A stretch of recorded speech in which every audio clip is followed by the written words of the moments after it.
I guess there's been a couple of communications from residents about maybe not understanding the way that you're communicating with them. Maybe not understanding, not liking the way that you're communicating with them. Specifically, sort of dismissive, aggressive, demanding, rude, that sort of thing. A couple of the residents are under the impression that you're recording them for some reason. I assume video. And when Maria was calling you to talk to you about that this morning, she was kind of surprised at how you were responding to it defensively. Telling her that you didn't really care what the residents were saying because they were liars, that sort of stuff. And so I'm surprised to hear that and wonder if there's something going on that you want to or need to talk to me about, or am I misunderstanding something? Are you having trouble over there? Okay, so I will say that I've spoken with you before, and you've always asked me the same question if I'm having any issues or how is everything, and it's the same answer. Everything is actually fine, and if I had a problem, including in my work relationship with Maria, then that's definitely something that I would have had opportunity to bring up with you. First, I would bring it up with Maria first, but I would talk with you about it. And the reason why I'm mentioning that is because there is actually no problem. And a couple of things that you just mentioned right now are not actually accurate. And so when I'm having a conversation with Maria and she is presenting information to me, and the information that she's presenting to me is surprising, and it's also presented not as a question or an inquiry, but as though it is fact. And so not only is it presumed to be true, but it's false, but it's also something that is surprising. So no, there was not any, there has been no issues with me here at Alvarado Gardens. In fact, it's to the contrary. I don't know if you look at the emails, I don't know if you look at the books, but I made an extra $500 for the company collecting and the payment plans, and I've been on top of the rent. Everyone's paid their rent. I'm on top of what is the any and all the accounting issues. As far as the work goes, I'm on top of it. My filing and everything is down. I have it all organized the way I want to. With regard to my relationship with the residents, I have had zero issues. And everything, what I will say is, if there is an issue, anything with regard to that I am catching residents engaging with regard to policy, it's something that I thoroughly know in Yardi. And so to that end, that's what you will find. If there is some sort of altercation, some sort of incident, or some sort of confrontation, then it's something that would not be a surprise. And so this is what was alarming when Maria this morning first asked me a question. She did ask me, am I recording residents? And I'll be honest with you, Don, that's a surprising question in and of itself, to be frank. Okay, I'm not. No, I mean, so, Erica, I think the question is being asked because a resident suggested to Maria that that's what she believed was happening. And so she was asking Maria, and so Maria, doing her due diligence and trying to understand, asked you if it was in fact true and gave you an opportunity to say yes or no. And so, isn't that how a conversation is supposed to go? You're absolutely right. But the difference between what you just did is you asked me, and you are also then giving me it's a plain question, are you recording or not, right? And you give me an opportunity to answer that. So this is not what happened in my conversation on the phone with Maria. And so yes, I do react and I do say, well, that's surprising. Who is it? She doesn't want to mention who. And I told her no, that I'm not. And I also find it peculiar that someone is going to make, so I guess while you say it's natural, I don't find that to be a natural question. When you're recording someone, you've got the camera up in their face, you're clearly recording. What is it that I'm recording? First of all, I'm always on my phone. I'm talking to vendors, I'm talking to residents, I'm talking to even you guys, included with my work cell. So that's a very vague and unclear and yes, surprising accusation. For me to articulate that to Maria, I do not find that to be argumentative or defensive. I'm clearly articulating. I wasn't part of the conversation, Erica. I'm just trying to understand. So there's a number of things I wanted to talk to you about related to this, simply through the fact that it came to my attention today, and a bunch of stuff has come up. And so what I want to try to understand is, whether or not your, communication style is being received in a way that you may not be aware, or is a style which we would like you to work on. And I don't know if that's the case or not, but let me tell you more about what I've heard. Okay. So the conversation with Maria this morning, she described to me as, you were defensive, as I said, and you've explained sort of why, because you were surprised by the accusation. You're saying that she was accusing you. She told me that she was asking. So maybe there's a miscommunication there, I don't know. But there was a resident who contacted Maria this morning that said that she believed that you were recording her. And I don't know, those are Maria's words. This was a phone call to Maria. And so I presume that they were under the impression that you were, I presume your phone, I don't imagine that they thought you were recording them with a microphone, but with your camera as they were leaving the property. And you said no, that's not the case. As they were leaving the property? Yeah, I'm reiterating what was told to me earlier today, so I don't have perfect recall of the conversation, but something to that effect, that the resident was complaining or inquiring about what our policy was involved in recording, because they believe that Erica was recording us when we were leaving the property. And this is a resident, I believe, that has had some what they believe is unpleasant interactions with you in the past.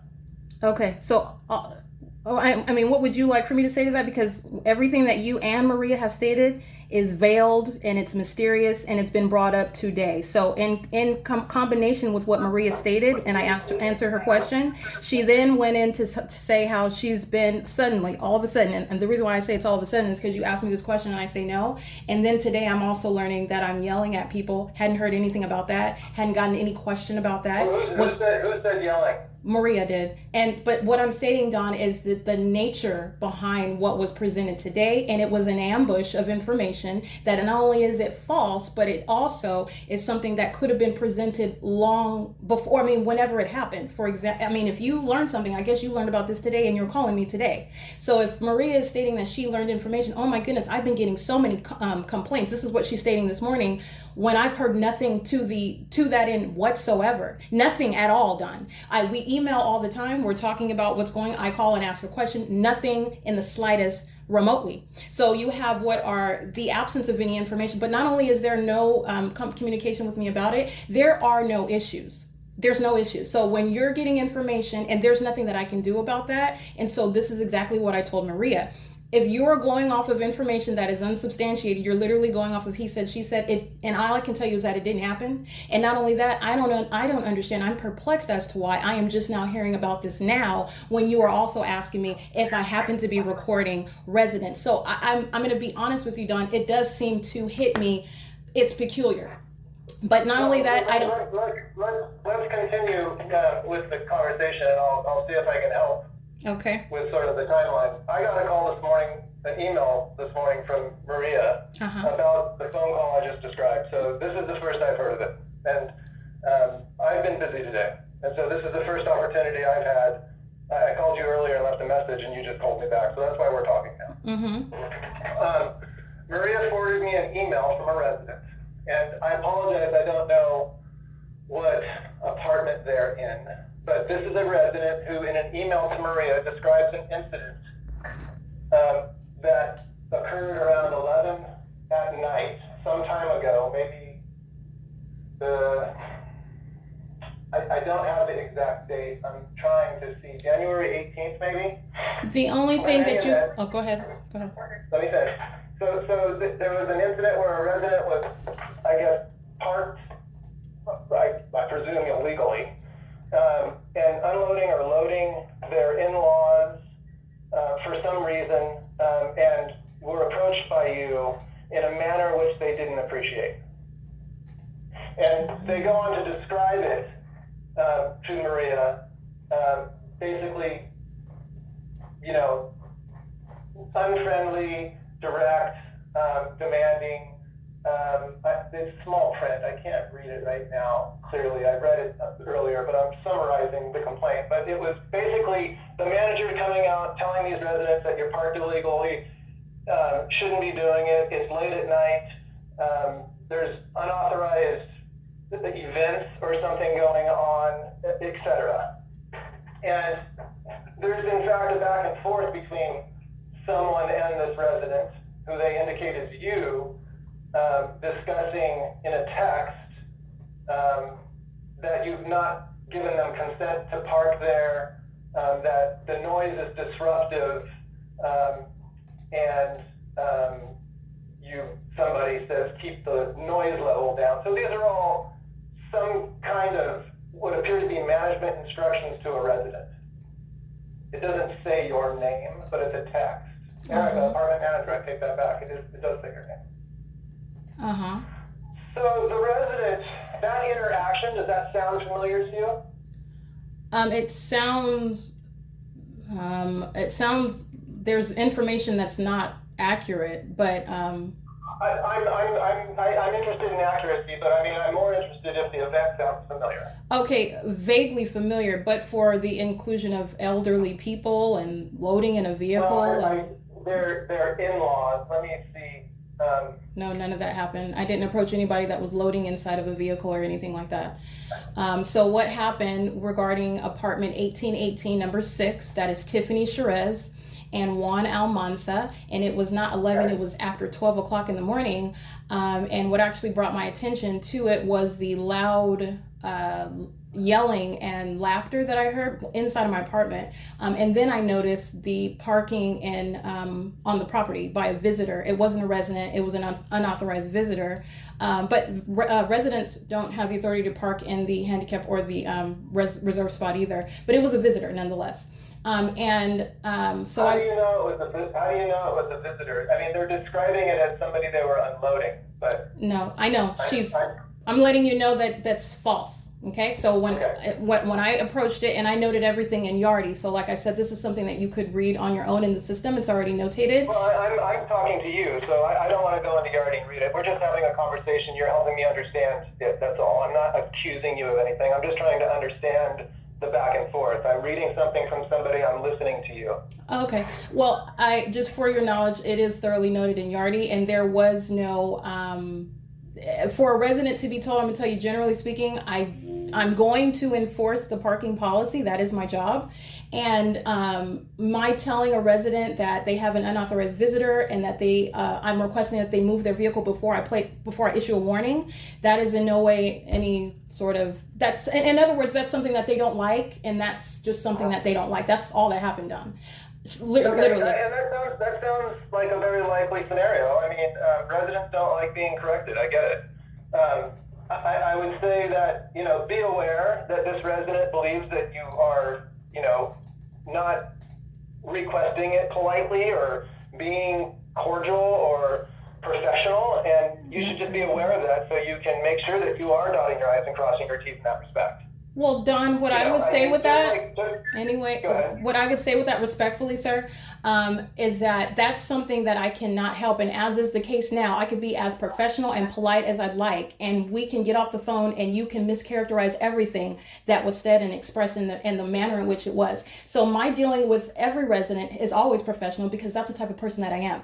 And so I have never disrespected any residents. You've met me personally. I'm not putting on a role for you or for anyone else. And so you have what happened here is it's after 12 p.m. They're having, number one, they're breaking multiple rules, and they did not like the fact that I told them you're being too disruptive. You don't have authority to have this party in your apartment. And you're not only are you having a party that you don't have authority to have all these people at the apartment, but you're also being disruptive right now. In addition, you have a visitor that does not have any consent to park on the grounds. I am in no way cussing. I am not yelling at the top of my lungs. I am telling them, yes, I am telling them, I need you to bring the volume down.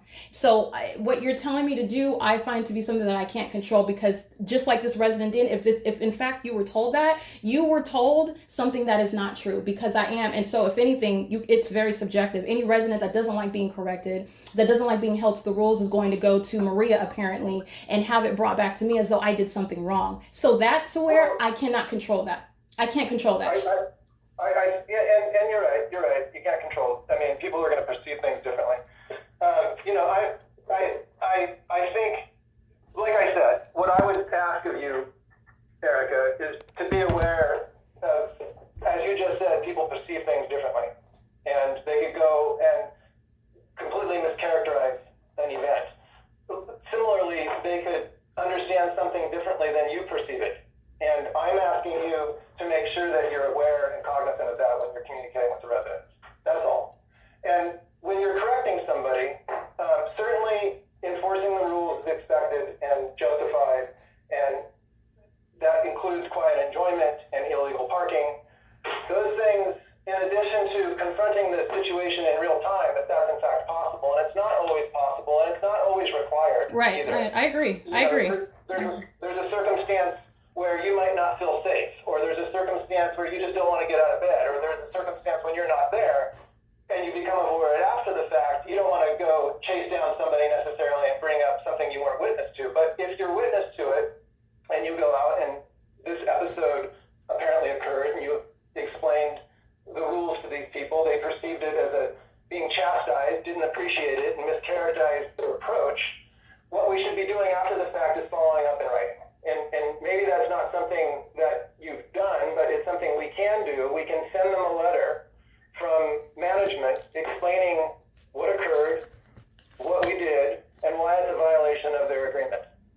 And we should do that. I completely agree with you, sir. And that is what I find to be within procedure, that sound procedure, and it's also professional. It's also making sure that the resident understands what the issue is in case there is any confusion. But what I want to let you know, sir, is that when I was on the phone with Maria, excuse me, not on the phone, via email, Maria, days after, actually immediately after this happened, Maria told me to not issue any notices to any residents without letting her know about it. And so I find that to be, first of all, it's my job. It's within my authority. Hold on just a second there, Eric. Let me interrupt. Sorry. So Maria runs the LA properties for me. So she is your supervisor. Yes, absolutely. So if Maria wants you to run through corrective action or resident notices through her first, I have no objection to that, and I support that wholeheartedly. So if you have an incident like this and you want to create a communication to a resident, it's as simple as running it through Maria's office. So she can make sure that it's accurate, and if there's any questions, she can run it through my office up here, which oversees the entire company. Mm-hmm. Our communications from the property have to be approved by corporate. And at some level, Maria is part of the process of approving those communications. So, for instance, I don't want you crafting a communication to a resident. I want the communication to the resident from the company to be boilerplate company language. I agree. What I'm stating is that as far as violation of what is already established in the house rules, for example, having a gathering, an unauthorized gathering, having an unauthorized visitor, this is already clearly articulated in the house rules. A lot of these notices... 100%. I'm sorry? 100%. And those things, and that happened. You talked to them about it. And then what would have been great, and no fault of yours, next time we'll handle it, we will follow up that sort of an incident with some sort of written communication to the resident. And that, basically puts our position clearly in writing. It puts them on notice. They can decide to, in writing, respond with a mischaracterization of the incident, and then we'll have to have a conversation like this. But, I'm in support of your enforcing the rules, 100%. I'm also, in the same breath, requesting that we're being respectful of the residents and making sure that that's the case, and you're saying that you are. I'm going to take that at face value. What becomes concerning to me, and that's why I'm calling you about this, if this was a one-off, I would be letting Maria handle it. But there's a couple of other issues. Okay. There's another resident with a very long email about the manner in which you serve notices, which he perceives as kind of over the top. I'm paraphrasing. You said she or he? He, I believe. And this is Roberto Aguelo. I don't know what type of notices we're talking about or what he's talking about. It wasn't a notice. Whatever it was, he's indicating a notice. But in any event, maybe I might be misspeaking. Maybe it was an information request or something. Yes, exactly. Yeah. Okay, so I'm all for information requests. You've got to get the parking information, you've got to get the resident information, vehicle information. Those are things that have to happen from time to time. It doesn't need to be anything more than a request and a gentle, kind guys. His description of your follow-up or your presentation is in his words, pounding on the door, and not there when he opens it. And I mean, just his description seems like, the manager's just kind of being forceful. And he's perceiving that approach as unnecessary. And he also categorized it as, after he explained to you that he sleeps during the day because he works at night, he'd rather you not knock on his door. So I don't know what that communication was all about. He described another incident where he and his wife were doing laundry on a hot day, and they had the laundry room door open, and you insisted that it remain closed at all times, which is reasonable. I would say, unless, of course, they're actually in the laundry room doing laundry, I wouldn't have any real issue with somebody having the door open in that sense. But if they were propping it open after they left, we don't want to do that. So I don't know what that was all about, but they described that and indicated that because of that encounter, they tend not to do laundry at the property.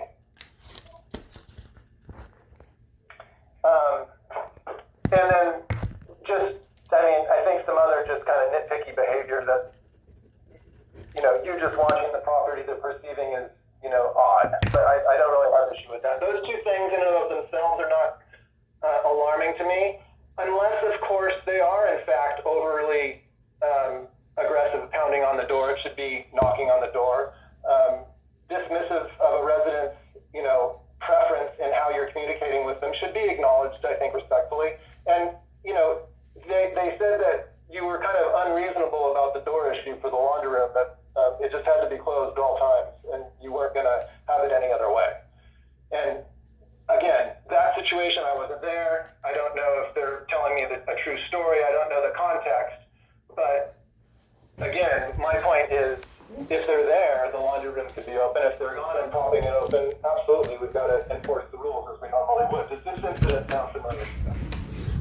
As far as the situation that you're describing, Roberto Aguilera is who you're referencing. Roberto Aguilera, again, this is respectfully, these are non-issues. I don't even recall ever encountering him. For him. He wrote a long email. No, that's fine. That's my point. What I'm stating is that there is never been an encounter with, the only time I ever saw him was when I was passing out the request for information. I do remember this, and I knocked on his door like I knock on everyone's door. I'm not a mad animal, so you're talking about, and again, you're talking about somebody easily making some mischaracterization. Now, what I find interesting is that what are things that are within my job. It's my job to enforce the rules, and I'm doing it professionally and politely, especially under the circumstances. If you read the text that the previous resident we spoke to, and the way she spoke to me was actually disrespectful. I did not call Maria and say anything about it. I put it in Yardy. What I perceived, if you want to get to like perceptions, Maria's immediate email to me about not sending out any notices, to me that put me on notice. Oh, okay, well, she's probably gained some information from a resident, and it sounds to me like you're trying to stop me perhaps from addressing it. And I don't need to, because I can note it in Yardy. I note everything because I don't have anything to hide. When residents are hostile toward enforcement of rules, then I note that, because it's within my duty to enforce the rules. Because I enforce the rules does not equal I'm mean, or because I post a request for information and then I come back a couple days later and I ask, hi, are you able to follow up with the notice? And then you reply. So Erica, you're getting off. You're kind of conflating the topics. We've talked about the Charez issue already. I'm talking about the Roberto issue. I was just about to address that right now. So what happened with hold on a second. I want you're speaking quickly and you're speaking with a lot of information, and I don't want to forget a couple of points. I've said already that Maria has the full support of my office to control what communications come out of yours. Right. And so that is not a point of discussion or debate. You can make all the notes you need to in memos. That's encouraged and absolutely right. But to go ahead and communicate in writing writing to the residents as a community, as a general request for information or corrective actions that's or not what I did. policy violations, those things have to be approved through Maria's office, and that's just black and white. No, that's not what I did, though. I want to be clear. It wouldn't be to all, because the HUD and communications to them, I understand, have to be. I understand that. That's not what it was. I'm talking about any corrective action, like if there's a lease violation, noise, or partying, or unauthorized guest, illegal parking. If you're going to follow up with a letter to notify the resident of the violation, that has to be approved from Maria's office. If you're going to send out an information request to find out whose vehicles are on the property, license plates and that, run it through Maria's office so she can authorize it. So we do that for a number of reasons, but mostly so we're controlling the communication from the company.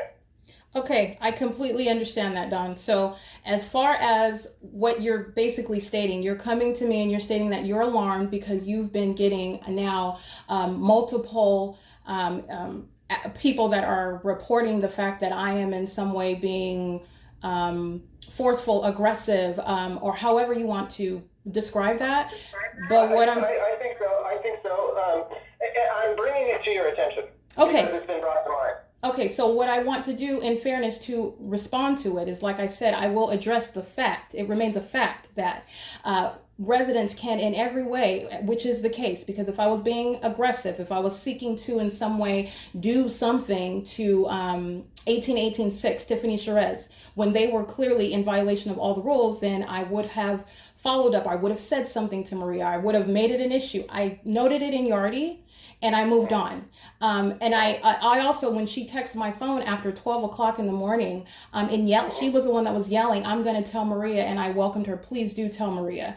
And she was the one that was, I'm not going to make any accusations, but they were holding open bottles, looked to me like they were drinking alcohol. There's a lot of stuff that I could have said. There are issues that I could have addressed, and I did not. So I just want to say that is not on par with somebody that is being overly aggressive, somebody that is being rude or anything like that. But again, I don't even feel as though it's appropriate or necessary for me to defend myself in that way. So this is what I'm saying. I guess I'm not really asking you to defend yourself. I'm asking you for your side of the story. It's a story, Don, but with all due respect, sir, it's a story that could be brought for nothing other than the purpose to create a situation where there is no situation, and that's what I'm trying to tell you. The situation I am faced with is emails from residents complaining about the manager. And so I'm talking to the manager to understand the manager's side of it, and you're helping me understand it. The perspective that you're giving me is the perspective I need to better understand what occurred, and what you're saying makes perfect sense to me.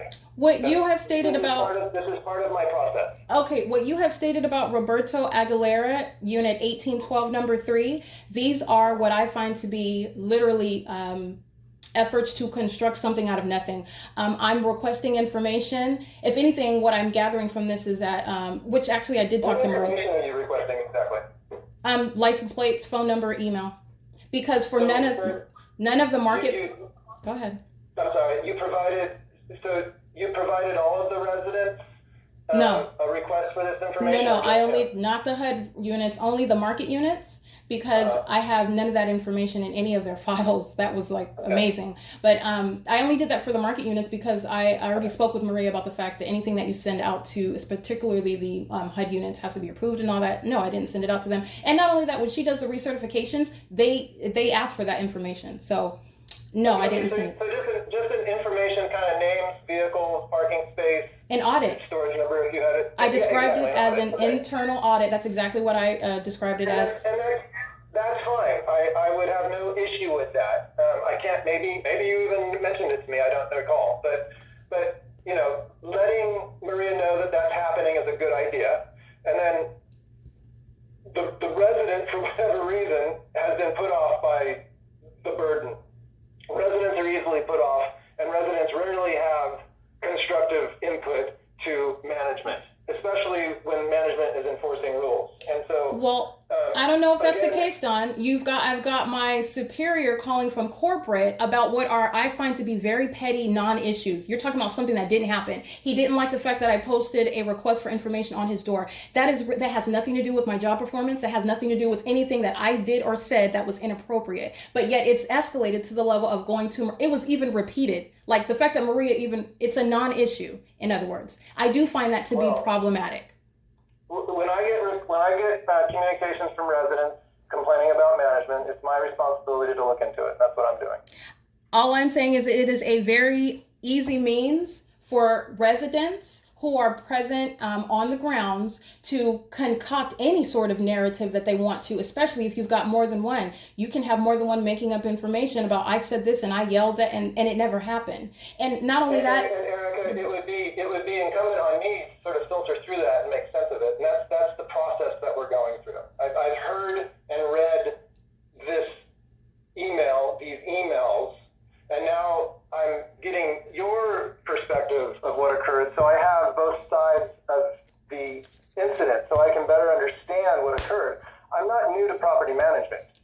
I understand there's two sides of it. I understand that things can be mischaracterized. I'm not trying to put you in a corner, and I'm not trying to come at you. I'm just trying to understand from your perspective what these events were and how they came to be.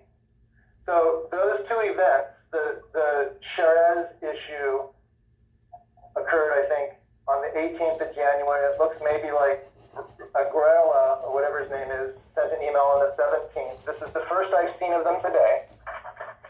Maria forwarded them to me. Apparently she had intended to talk with you about them, but has become busy and hadn't had a chance. And then she was called today about the person, and I think it might have been Sherez again. I don't remember the name. Sherez, Tiffany Sherez? About the recording. And that occurred apparently this morning, and so that's why Maria was calling you this morning. So on to the one and final issue that in my in my researching this information, I got an email from Carlo over the weekend with some bids for roof work. And I was asking him about that today, and he had mentioned that you had come out while he had the vendor there on Saturday and were upset about the vendor parking illegally. Yeah, no, that's Does that not sound true. familiar? No, it's not, and it's absolutely false again. So can you tell me about that situation?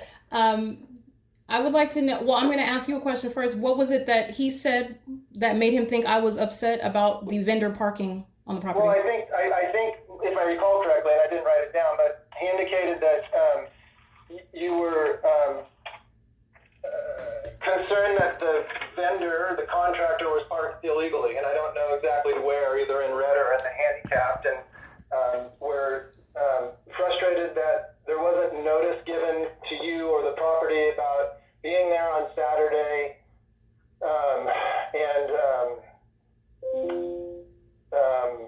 Not at all, Don. Yeah. So, Okay, so what happened? First off, what was alarming? When they were actually they were outside of my apartment. So that's the only reason why I knew about it.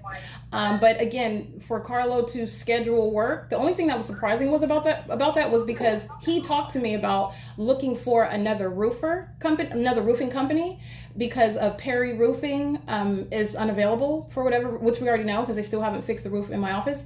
But so I started looking for another roofer. That's all that we talked about. So I've come on the next day on Saturday, there is a substantial amount of noise outside of my apartment. And I'm looking out because I'm thinking it's a resident who is making all of this racket, and I open the door and it is somebody that's on a ladder and Carlo. And so this was the source of the confusion. I said, "What is going on?" And he stated, "Oh, you're doing the roofing." And then I'm asking, "Okay, well, I thought the roofing was for 1808 number 6. This was the source of confusion. There is no issue, nor is there ever, nor would it make sense for me to be taking issue with the vendor that's here to do business. If he called somebody to do business, that's fine." What I mentioned to him about that, though, was I think that's weird that you have me looking for a roofer if you already have one. And not only that, you're coming and being really, really disruptive. And I was inside of my apartment, and so it was extraordinarily loud, whatever he was doing. And that was the extent of that. As far as Carlo stating that I'm upset, that's clearly, I'm going to be honest with you, Don, it's just not true. I'm not going to take an issue, nor would I ever take issue with a vendor that's there with him about parking. What am I going to do? Tell him to park off the property while he's working on the roof? It doesn't even make sense. Exactly my thought. I'm confused by it. So now I have to get more clarity from Carlo about the communication, because you're saying essentially the opposite. That vendor apparently is there to give a bid to do the roof on the office, and then I forget the roof, but the roof of the building immediately to the left of the office, just over that first section, and remove the solar panels on that building. And that's what they were there for. Okay, so so you mean that's why they were in my building? Well, I don't know what building yours is. Okay, so my building is 1806. Now we have a leak for 1808, number 6. Now, why were they? This is the work that we've been contemplating, trying to find a roofer for. So my confusion was, what is all this noise? And then I open the door and it's Carlo and a roofer. So of course I'm asking, well, what is going on? Oh, okay, so you have a roofer. Well, why did you have me looking for a roofer? Why didn't you just let me know? I could have created a PO. You didn't say anything about this. And it also would have been nice to know that there was going to be a lot of noise outside of my apartment on Saturday. Okay, so I was given. How long did it go on? I'm not sure. I'm not sure. Because I walked downstairs. Not long after I walked downstairs, they came outside. So whatever he was doing, he made noise until I opened the door. And then when I walked downstairs, they pretty much came downstairs right after me. And then Carlos, go ahead. My understanding is that they were there so the contractor could look at the roof and to create a bid, to make an estimate. Uh-huh. Okay, that's fine. Don, whatever he's doing, he's the maintenance supervisor. Whatever he's doing is whatever he's doing. What you're stating is that I was upset. I mean, unless you're just looking for, I don't want to accuse you of that. That's what was explained to me, is that you came out and were concerned about them parking illegally, upset about the vendors being there on a Saturday and not being forewarned. Kind of what you just described to me.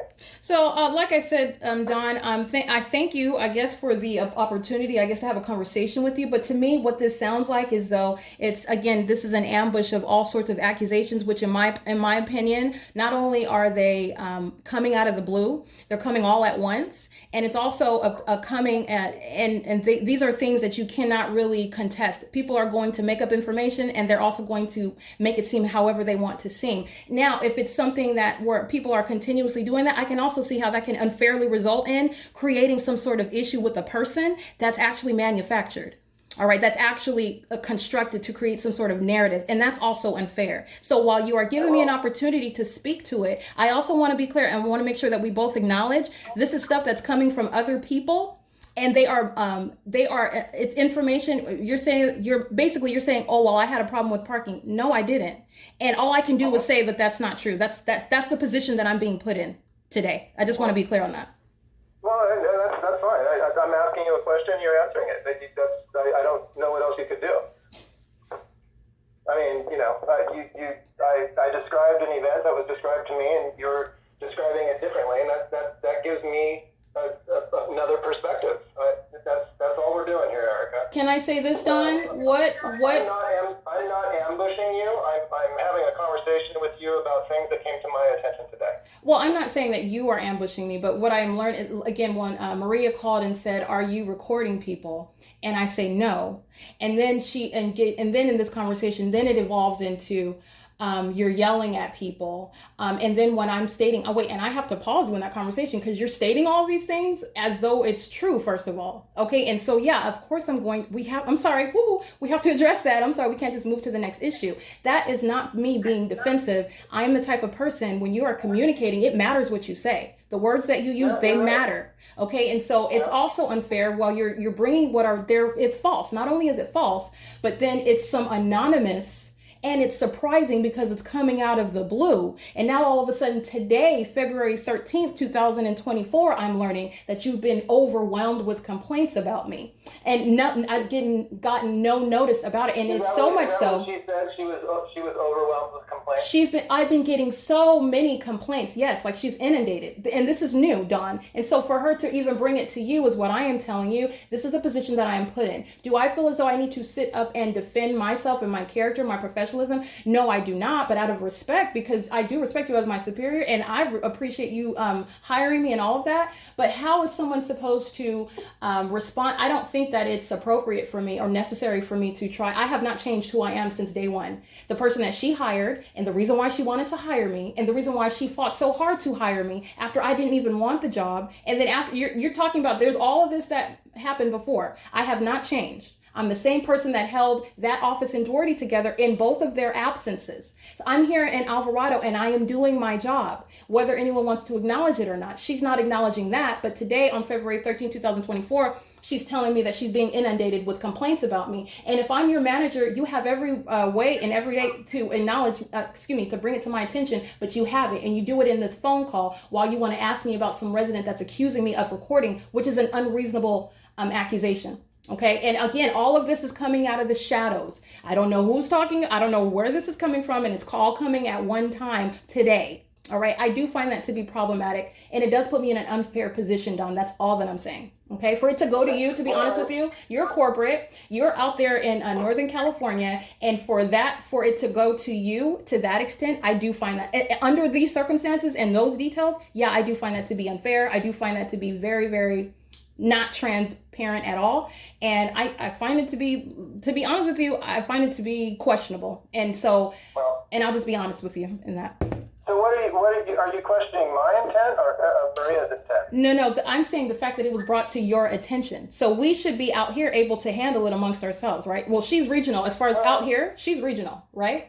Well, it's her responsibility to bring things to my attention, as it is your responsibility to bring things to her attention or my attention if they need be. Right. I don't find any of this overly alarming, Erica. But that's not what you said, Don. In the fact that I'm learning of something today and discussing it with the parties involved. I haven't talked to the residents.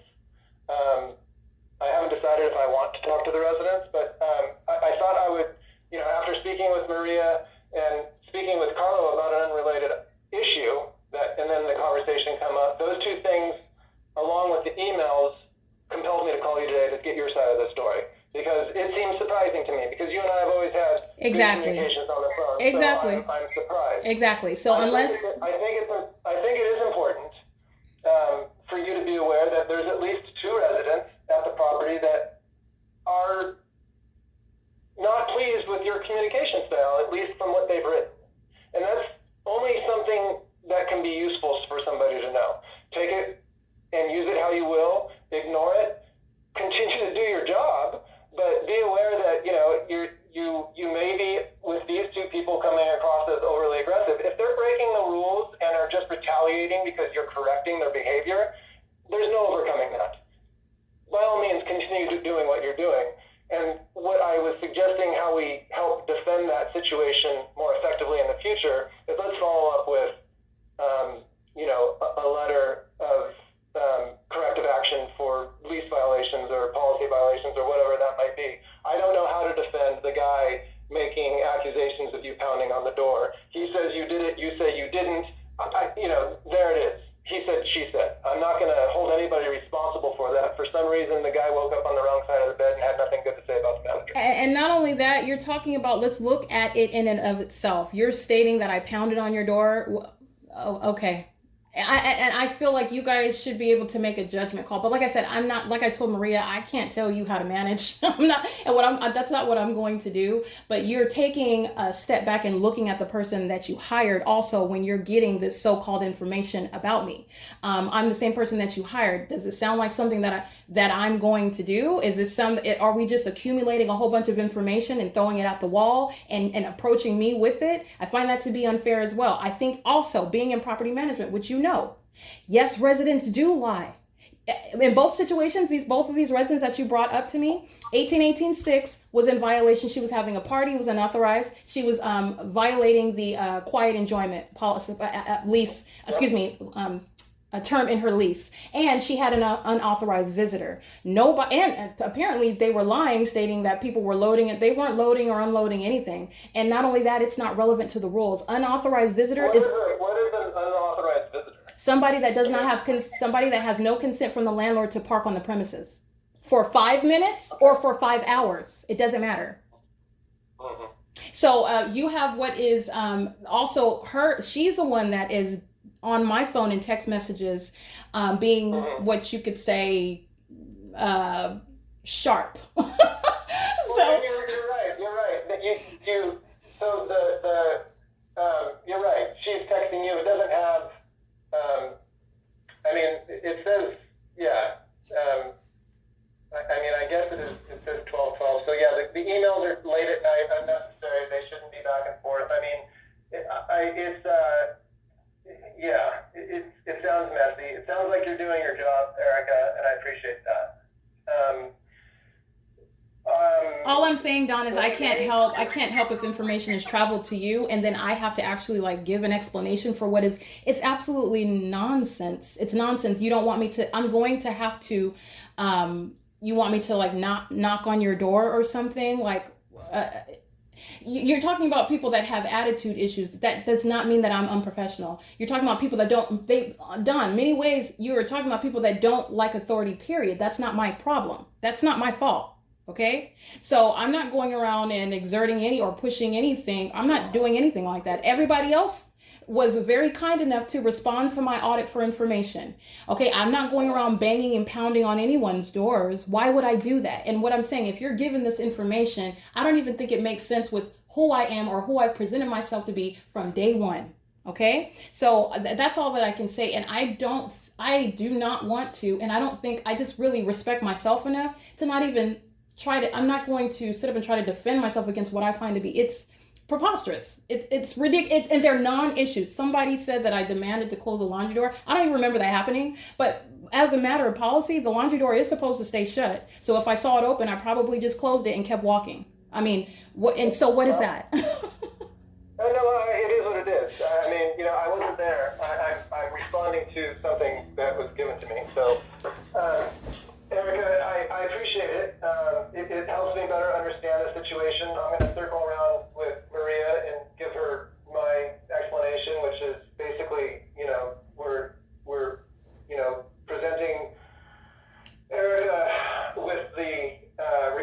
with having to respond to accusations from residents that are unfounded, and she denies them, and I think we're going to leave it at that. These sorts of things happen, Erica, and as long as it's not a constant historical sort of event, meaning regular complaints, then I'm going to be happy with the fact that we don't have an issue. But I certainly would continue to have concerns if complaints from residents continue on into the future. So Don, the only thing I must respond, sir, that is something that I cannot control. If residents do not like me and want to manufacture an issue, that's outside of my control. Because actually, this is the beginning of that. You have two people who are today, and again, even the timing that I'm learning about it, I think that's interesting. Maria could have asked me about these little petty small things a long time ago. Okay. Well, I agree. Based on what you've told me, I don't expect it to continue. So, I think the issue's, basically closed for me. But how about this? Do I have your, if there's something, and I'll be honest with you, Don, I want you to know that now that we're on the phone, when I have encounters with residents, I document thoroughly in Yardi. So before you even ask me, you can look it up in Yardi and see if there's anything. And if I haven't noted anything, that's for you to also consider, okay? I'm gonna go back and take a look at the notes for sure. Thank you for that. But my method is to call and talk to you directly. And I appreciate that. That's what we're doing here. I appreciate that. And to be honest with you, you are an effective communicator. So in that way, also, you and I will get farther in a conversation. I think that the communication styles with Maria, perhaps it's a little too emotional, and it's not personal. When you are using certain words and when you're communicating and you are assuming as things as the way that you approached me is you asked me and you gave me an opportunity to respond. And that's how it should go, But that's not how it's going with Maria. And And I am able to. Do you have problems with Maria? No, I'm not trying to say I have a problem with Maria. I have no personal issue with Maria. I am working with her as the resident manager, and I support her here at Alvarado Gardens. Where I do take issue is the communication. There's confusion when I am asking for example, clarification on procedure, because there's the rules, there's the lease, there's the HUD rules and all that, and those rules are black and white. But if you don't want to enforce those rules in black and white, okay, how would you like me to proceed? Just to get clarification, how do you want to approach? And I'm totally sensitive to that. But you have what is given conflicting information. So you said this, and I can rattle off to you exactly what you said, and then then when I do that, you are confronting me as though I did something wrong, when actually what I did actually in fact is not wrong, but it's a point of also confusion because it's what you said and you don't remember what you said. So it's forcing me to communicate with her in writing.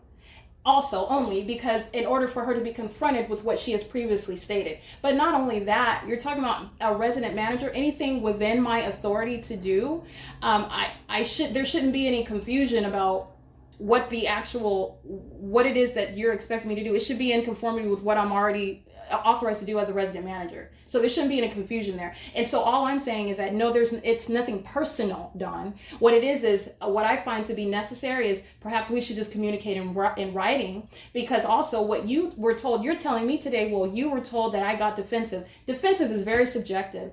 You could say that I was defensive today, but I'm not. I'm actually clearly articulating the grounds upon which I may agree or disagree. And Erica, that's a good comment that you make. And I would say, one could perceive your responses to me as somewhat defensive, but defensive for the wrong reason. Defensive in having to unnecessarily defend yourself. You've been put in a position to defend yourself, in your opinion, unnecessarily, because I'm asking you questions about somebody's perception of your behavior.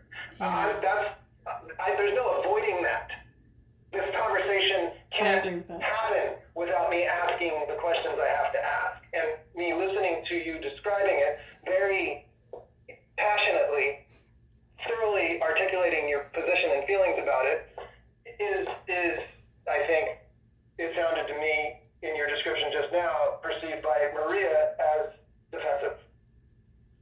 And I understand that. I'm not in those conversations. I want to make sure that everybody's getting along. I want to make sure that people work through difficulties, whether or not Maria's having a difficulty or you're having a difficulty or the residents are having difficulties.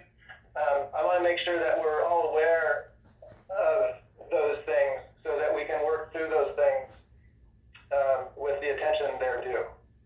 Well, you see how you were able to give us an accurate synopsis. I don't disagree with anything that you just said. This is not the case, though, when I'm communicating, but perhaps it's communication styles, and I won't make it. But I understand and I agree with the way that you just summarized my position. So because I articulate and because I do ask questions when I find that you've made a statement that's unsubstantiated, that is not defensive. That's not what I describe as defensive. Would be, no, I didn't do that. What are you talking, like, as though I'm trying to hide? So I find defensive, I equate that with trying to hide some sort of guilt, and I don't have anything to be defensive over. Like, it is exactly as you stated. I do find it to be, while I respect the fact that you called and you have every right to call and talk to me about whatever on SCI time, okay? I respect that. But what I'm stating is that for me to have to defend myself, my professionalism, my ability to communicate with people. I mean, I've been in property management for years, and I've also practiced law. I am very good with people. I have not changed from who I was when I met Maria, when I was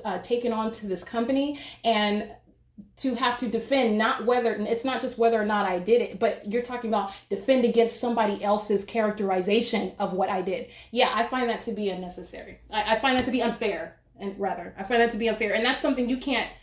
How do you combat that? Like, and why should I'm not going? My thing is because I'm confident in what I'm doing for this company, that, if you guys can come back tomorrow with 7 more, and then what am I, that puts me in an unfair position. I mean, I don't expect that to be the case, Erica. I mean,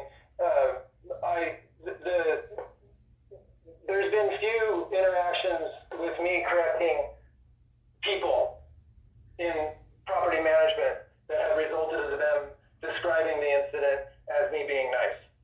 Right. So I get it. Right. I'm not looking for a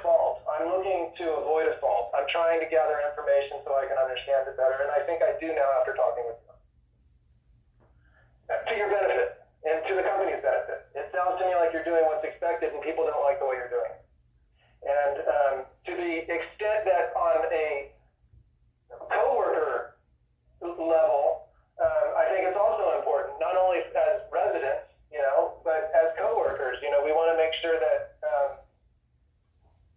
I don't know what Maria's style is. She's not particularly aggressive. She's not particularly assertive, and maybe she approached it the wrong way. I don't know. I wasn't on the conversation, but I described to you the characterization. You've countered that issue for me, I think, confidently, and I'm satisfied with it being a misunderstanding.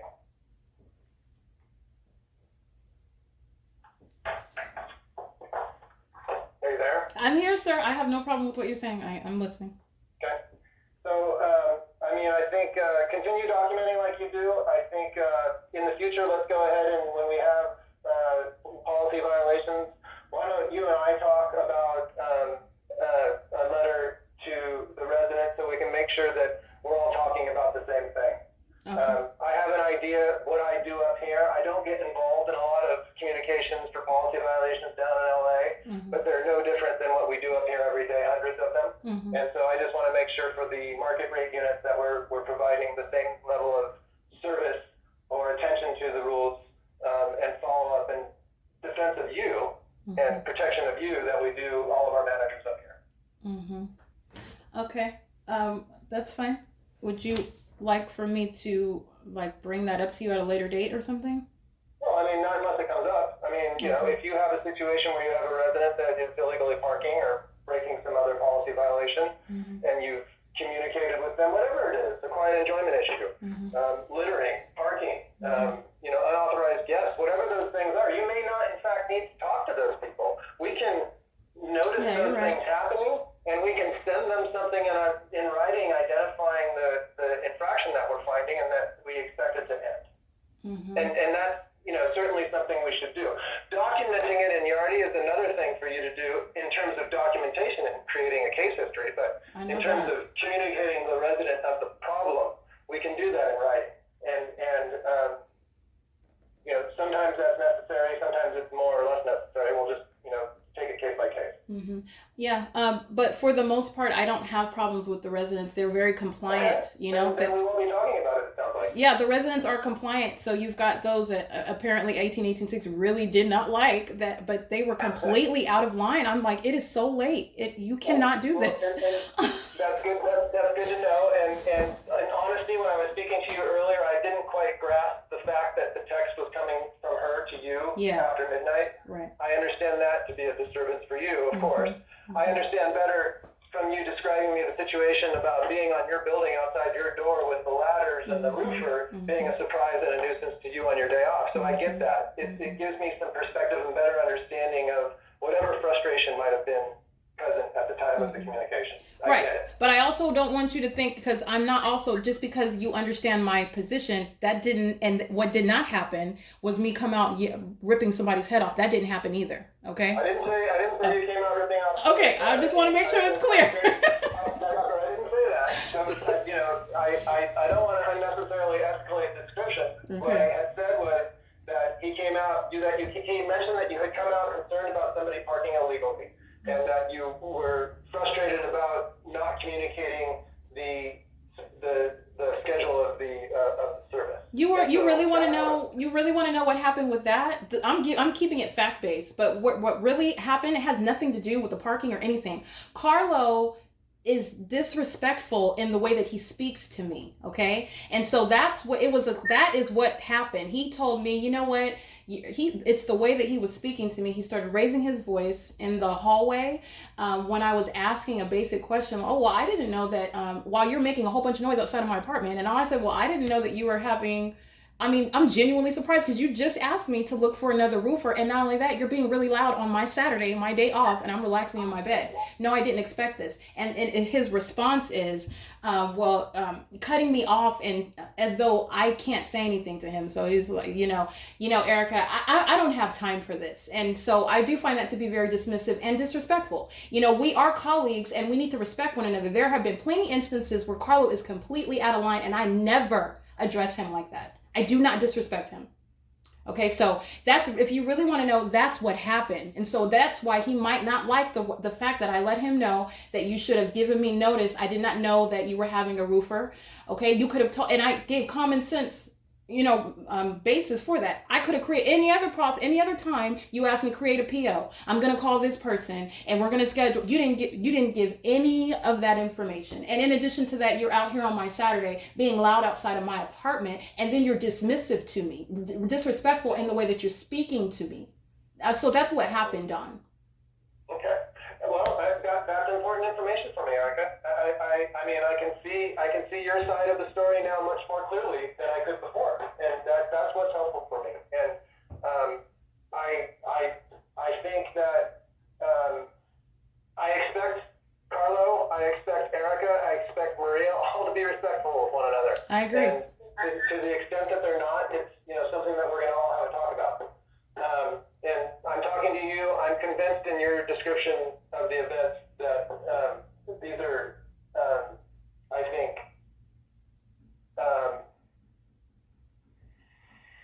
I don't want to say non-issues, but I mean, they're obviously issues for somebody, but I don't think there's anything more that we need to do about it than talk about it. I'm going to follow up with Maria and see if I can help her better communicate, and I'm going to follow up with Carlo to make sure that, he understands the frustration that you had, which was, your day off and your perception of him dismissing you.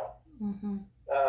We don't, it's got to be a two-way street. There's got to be respect on all sides. Carlo should have let you know that he was coming over to the property on Saturday. My first thought of that, it's not a big deal. Why would Erica be upset about that? But hearing your point of view, if somebody was outside my door on Saturday morning with a ladder, I'd be pissed too. And I'd probably come out like, what are you doing? I totally get it. And it's not okay. And while it's not okay, I also, there's got to be some flexibility. But I think the fault in this situation lies on poor communication from Carlo. And giving Carlo credit, he's trying to get the job done. So, it's a balancing act sometimes. Mm-hmm. I do think that being out here amongst us, as far as you guys are concerned, a lot of the things that, and I respect what Maria does. She tries to keep it in-house. If it doesn't have to go to Northern California, why should it? As for purposes of out here, the 3 properties, she is regional. Okay, that their office is the regional office. That's typically how we handle it. And I do think that it is unfortunate that we cannot meet together and deal with it. The fact that you had to be brought in it, and these are, you might not want to call it, but I'm going to call it, these were non-issues that were brought to your attention today, forcing me to. I agree. And you have more precious things to do with your time for SCI. And to be honest with you, as a resident manager, so do I. I feel like my time is for this company. I could more productively spend it doing something else. But I respect you. I agree with you, Erica, that I think that this could have been handled amongst the 3 of you. Mm-hmm. But I maybe you wouldn't be surprised that that's often not the case. So, there's often somebody has to be brought into a conversation to see through the conversation, good or bad. I agree, though, completely. The 3 of you should have been able to talk through this, because it sounds to me a lot like a non-issue. And why it wasn't okay, I don't know. But to me, it sounds like we just need to move on. And I'm going to close this story after I talk to Maria and Carla with my assessment, which is, this is a communication issue that you all need to work on. Well, thank you for... need to be aware of how they're perceiving. They need to be aware of how you're perceiving, and we just need to be able to work through those communications. Everybody's going to be expected to communicate effectively and respectfully. And, sounds to me like that's happening on your part. It sounds like it may need to be a reminder on others. I will just let you know, I let a lot of stuff roll off my back. I do not respond to it because I don't take things personally. When I'm getting paid to do my job, I do not take it personally. So a lot of the stuff, I'm like, if it's not about work, then it doesn't matter. In my opinion, it does not matter. And there's a lot of stuff that I overlook. So I do look at some things to be quite... Like what? Like what, Erica? Like if you are... if you're rude or disrespectful, even in text messages when we're doing group text, I go out of my way to be respectful in all of my communications with people. And that's just because that's who I am. So, when people do not conduct themselves in the same way that I do, I overlook a lot of it. I don't take things personally. I certainly do not react out of my emotions. I don't do that, but I can't control other people. And so, and in their emotions, they are mischaracterizing things and going, you don't do that. I'm having effective communication with you. This is how I'm able to, and I would appreciate, but I can't deal with you every day. But I don't have the way that you communicate is perfectly fine. There's no overabundance or inclusion of unnecessary. Let's stick to the information and let's analyze the information that we have before us. That's what I do. That's what I'm all about. And I think that that's what work should be focused on, so. I want you to enjoy work. I want you to enjoy, to the extent possible, your coworkers and your job. I mean, that my goal is to make sure that, we can, to the extent possible, do our job and go home. Your job is a little bit different because you do your job and you go home at work. Right. To the extent that it's possible to, live in that environment peacefully and cohesively with your coworkers, I think we have to try to achieve that. And all I can do is talk through these things and try to make sure that nothing's too far off the rails. I'm not going to correct everybody's problems. I'm going to make sure that everybody is respectful and not going off the rails. And it doesn't sound to me like anybody's going off the rails here. Well, I'm just going to say, I even insofar as but it's not, I have no control, but to me, it's a little dismaying that you even heard anything like that about me, because I'll let you know, I'm doing my job and I do my best for SCI because I actually like this job and I am confident in my abilities to do this job. And so I find it unfortunate that something of this small, I do find it to be small, that was brought to your attention. So I appreciate that. I can see how you would be missed by that, and I get it. One thing I'll say in closing, because I have to go. Okay. But for what it's worth, the residents, and to some extent management in LA, isn't used to having somebody as attentive to the job as you, because the previous person wasn't as much. No, I know that's true. I know that's very true. And so, while that's no excuse, it's a behavioral change and difference that I think they're probably all still adjusting to.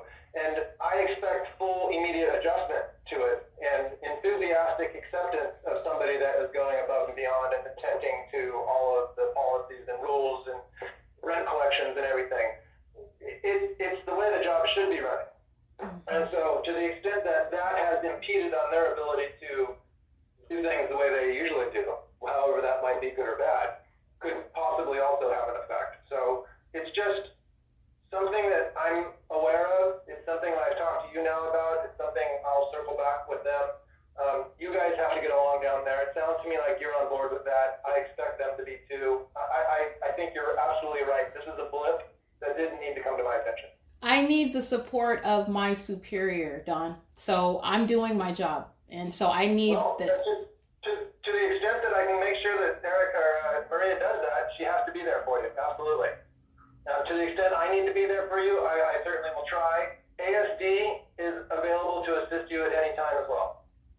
So all it requires is reaching out. So, I think Maria is going to be the best person to support you locally, and we should start there. But, the corporate office is certainly available, and ASD is certainly available for that as well. So I guess all I'll say about that, and then I'll let you go. As far as what I'm stating is, and my need for support from my superiors with regard to my doing what is within my authority to do, my job. I think the fact this exemplifies what was brought to you today exemplifies the extent to which I am being supported in what I am doing, which is absolutely appropriate under all circumstances. So I'm not doing anything wrong. I'm not overreaching. I'm not being aggressive. I'm not this person. And I think as a superior, you should be given the benefit of the doubt, especially when it's something that's petty. You're talking about the laundry room, okay? I supposedly knocked on your, and then this is given to the corporate office. All I'm saying is I'm just going to leave you with that, Don. That's all I'm going to say. Erica, the knowledge is power. So if you're not aware of the emails that I just shared with you, you are now. Mm-hmm. It's going to be your prerogative on how to address those people in the future. You're going to, I imagine, continue to be friendly and professional with them, not familiar. You're going to continue to enforce the policies and procedures when necessary and not otherwise. I don't expect you to be anything but professional and friendly with the residents and your coworkers. You don't have to be familiar, but you can't possibly affect a better impression on a resident that feels harmed in some way if you're not aware that they feel harmed by the way you've interacted with them. Right or wrong, their perception is their perception. They might be defensive about it because you corrected their behavior, but you still, I think, can only benefit from knowing that's the case. And I've shared that with you now. Okay. So, I mean, I don't think that's a negative thing. So, I'm not judging you any differently. I'm happy that we had the conversation. I'm hoping that you, feel like this conversation was at least, enlightening or helpful or... Don, I always appreciate speaking with you, sir. To be honest, I feel like I get farther in communicating with you. I feel like I think we're at a certain level to where we can understand each other, both literally and figuratively, to be honest with you, to be perfectly frank with you. So yes, I do appreciate the conversation. Thank you. You're on the front lines down there, Erica. I can only rely on you. So you're there because we trust in you to do the good work, and that's this is just part of the process. Mm-hmm. All right. Well, thank you, sir. I'm going to let you go. Oh, before I let you go, though, I got the email about 18085, the one bedroom. Somebody is waiting to apply for that, or is that what's going on? Is it actually like a... I don't know what the status is on that. The last I heard, they had in fact applied. I'll check in with them tomorrow to see where it is. Oh, okay. Okay. I saw that email and I asked Maria to check with Sarah to find out where the application was because I didn't see it. And I wanted to make sure that Maria was supporting you in any processing of the application that needed to happen. Mm-hmm. And she said to me that it hadn't been submitted yet. So that was yesterday, and I've had a full plate today. So didn't get a chance to circle back, but I will in the morning. I'm going to write it down on my daily starter tomorrow right now. Okay. What unit is that again, please? 1808-5. Sarah Chambliss. Yeah. Okay, and that's going to be the first thing on my schedule tomorrow. All right. Have a good evening, Erica. Thank you for your time. You too, sir. Have a good one. Bye. You too. Bye. The Los Angeles Police Department is monitoring while I'm on this conversation with Don NAUGLE, okay? All of that is audible activity. It's an unnecessary explanation of my what I'm doing, my job, while I'm subject to group stalking and monitoring, to be honest with you. The entity is monitoring me in real time. Everything that he is stating is audible activity. The entity is maintaining the light space, directed light still surrounds. The entity was amplifying helicopter activity in real time while I was on the phone with him. Particularly when I started talking about Maria Solis Alvarez, the third-party group stalker who is at Duarte Park, particularly when I started speaking about her and her inability to effectively communicate. She tends to get overly emotional because she cannot handle the questions that I ask her when I inquire as to what exactly she's talking about. She gets confused. She can't remember what it is that she told me. So now I refer to her and I communicate with her in writing. But I want to be clear, you're dealing with third parties who are not actually forgetting. You're talking about somebody who is looking for opportunities to quote unquote one-up me, which she cannot. I'm overqualified for this job. And not only that, I know what property management is. I deal with her insofar as they have a whole bunch of residents here who are on the affordable housing program, and they don't pay their rent. They don't pay their rent on time. So they don't like to enforce the lease. And then this is just an example. They don't like to enforce the lease per the literal black and white language. So they haven't paid their rent by the 4th. And so you're still not going to post a 3-day. Okay, then fine.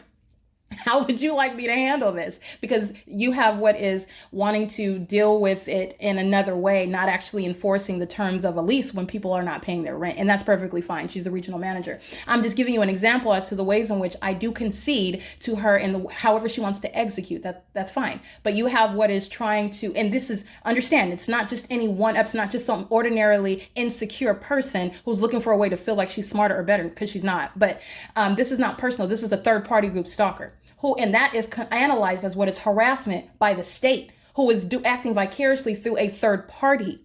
Okay, who was monitoring. This is harassment by an entity. The elements are always underway. Criminal monitoring is always underway. The state is engaged in a criminal system at this venue. The employer is a third party. So they are outside of what is any constitutional basis of operating a business. They're a corrupt business where a criminal system on behalf of a public entity is underway. Everything that they everything that they say and do, and everything that's occurring on the venue is state action at a third party facilitating venue. And it is not only federal group stalking and monitoring, it's facilitation of federal group stalking and monitoring. And it is also going to be prosecuted with regard to what is occurring within the context of employment. Okay, so what you are witnessing is my tolerating this criminal system as I remain subject to it. And I'm also at their malicious level, okay, which again, they are dealing with what is the reality is going to be everything that they're doing is outlawed. Everything. All right. They had just not faced prosecution in a venue where federal group stalking and monitoring is going to be nationally recognized as what the government is doing, and it's doing it here in California. It's currently 5:04 p.m. and it is Tuesday, February 13, 2024. And that was Don Noggle. He is a third party. He is monitoring. He did end that conversation on a better note, but I want to be clear, do not be confused. Third parties, in the way that they just did, engage in what is concocting any sort of narrative. And you're talking about third party, any and everything that they're saying, it's the state. It's the state. Okay, so Roberto Aguilera, he's a third-party group stalker. He lives in 1812 North Alvarado Street, apartment number 3. You're talking about what is engaging in what is harassment by an entity while he is monitoring me, and engaged in also the sexually violent aspect of criminal monitoring, doing so while I'm inside of my private space. That is my apartment here at Alvarado Gardens. All right. And this is a matter of fact. Everybody here on this property is surrounded by the evidence, the phenomenon that is engineered light that's all over the asphalt, all over the buildings, all over and inside of my apartment as well, and inside of this office. You have the phenomenon of the light source that's remaining for the duration of the day, over 8 hours. That is under no circumstances the natural environment, because the sun does not stay visible at one address and aiming sunlight at all angles into your apartment for the duration of the day, like I have documented is the case. And this is a conformity to a pattern of conduct. This engineered light, the maintenance of this light space, understand light is central to the criminal pattern of conduct. It's a satanic pattern of conduct. This is, I say, satanic elements of criminal monitoring, but they are monitoring with communication devices, and everything about their behavioral patterns, everything about the environment. Not only is it unnatural, understand I'm using terms that you'll use in a court of law, but unnatural, that is this, impossible, these terms, it's synonymous, it's demonic, okay? So you're talking about what is highly malicious, all right? And so I'm dealing with an employer who was monitoring me, and then engaging and acting with the third parties who are monitoring, coming up with what was some of the most pettiest that I told them something about the laundry. They're lying. Okay. That I knocked on his door and posted a notice. So what? No, I did not bang on the door. Petty non-issues that never should have even been brought to his attention. And this is just dealing with them at their malicious level. They're all monitoring. Okay. But what it informs of is the ability for engaging in what is harassment by an entity that is monitoring and group stalking.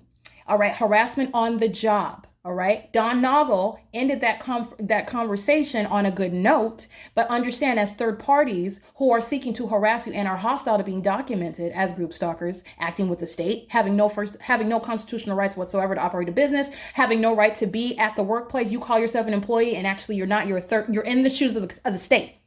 You're in the venue while you call yourself reporting to the job. This is the malicious entity monitoring through the people. Do not forget the big picture. In the same way that he ended that conversation on a good note, they are engaging in an ongoing effort to manufacture. They can do it at all times. It's a threat to your employment. It's a threat to your well-being. They are threatening your life while they're monitoring with the state, doing so while I'm on the phone, and the entity LAPD is amplifying helicopter activity. Okay. All manner of being surrounded with directed light. That's a threat to your life. It's terrorism. It's terrorism while you are surrounded by that demonic and absolutely demented environment, which is totally unnatural. It's literally a phenomenon. It is absolutely impossible that it is naturally occurring. And when that is brought to your attention, you are understanding the purpose for which everyone is around you and in your path and coming around. And it's even occurring while you're on the job. This is an unfathomable level of harassment. This is that which has never been contemplated under existing federal law. It is that which Speaker Companies Incorporated is going to be prosecuted. Every third party, he just engaged in monitoring me. And the substance of his audible activity was that of entertaining the narratives of third-party group stalkers who are on an ongoing basis monitoring me as a violent sex offender while I'm with the state, while I'm inside of my private residence at the venue, and also while I'm on the job. All right, group stalking. Okay, and those are the people that he's referencing while he's talking about petty, small, non-issues, while they are in violation of the policy, while they are monitoring me, while they're in violation of the policy, while I'm doing my job. Okay, so keep it into context. Understand the P.O.C. does not stop. The entity is engaged in a ceaseless pattern of conduct. It's 5:09 p.m. And then again, that's harassment by Carla Lopez, by Maria Solis Alvarez. That's engaging in what is